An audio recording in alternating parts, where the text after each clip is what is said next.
Hi, I'm Kino MacGregor, and we're going to take a look at Utthita Hasta Padangusthasana. This is one of the first and most challenging postures, the standing sequence of the Ashtanga Yoga primary series. Many people make the mistake of trying to lift the leg really high in this balancing posture, thereby compromising the core of the posture, which is to find a stable sense of balance and stability deep through the legs. Julia is going to be my model today, and we'll start off on the right side.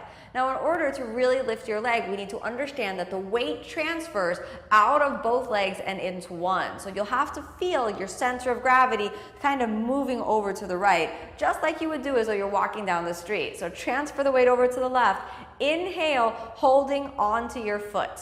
Right? And you want to clasp hold of your big toe. If you need to bend the knee in order to grab hold of the toe, no problems. You could grab the knee and then straighten. Now, in order to do this posture with ease, you want to make sure that you're locating the movement deep inside of the hip joint. So we're not reaching the leg far out, and you're also not doing the lift up with the arm. Instead, the leg is dropping deeper into the hip socket. So you're feeling the quadricep nice and steady. Dropping deeper into the hip socket will naturally bring the leg a little bit higher. Pointing the foot will actually straighten out the arm. So you can do the whole posture as a deep movement inside of the pelvis. In order to test that out, the Ashtanga Yoga system asks you to exhale and fold forward. You can only do this fold forward if you have a deep movement inside of the hip socket. Inhale after 5 breaths, we come back up to standing. This is the place where balance really gets challenged. You want to feel the center deep within the pelvis. You want to feel all of the work of the pelvic floor strongly stabilizing you. Now we're moving the leg out to the side. So, nice and steady. Again, we're moving in the ball and socket of the hip joint, bringing the leg out to the side. You want to externally rotate the right hip joint. So we feel the right hip joint spiraling outward. Don't worry about how high the leg gets. Just feel the movement deep inside of the hip socket. That's enough. If you needed to bend your knee in order to feel that movement, that's okay, but try not to.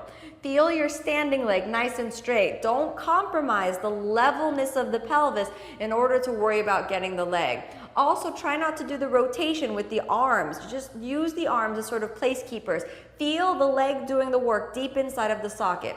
After 5 breaths, you want to feel the rotation of the hip joint so the hip joint moves while the pelvis remains stable. Once you connect to that sense of stability, then exhale, folding all the way forward. Inhale all the way right back up. And again, you want to use the flexion of the hip joint to lift the leg naturally. Pointing the toe, dropping deeper into the socket to feel the strength and stability of the leg. Make sure that your knee is straight and don't bend your knee in order to get it higher. Feel the ball and socket of the hip joint, deepening the posture, and exhale, returning all the way down. I'm Kino MacGregor, and that was Utthita Hasta Padangusthasana, a balancing posture.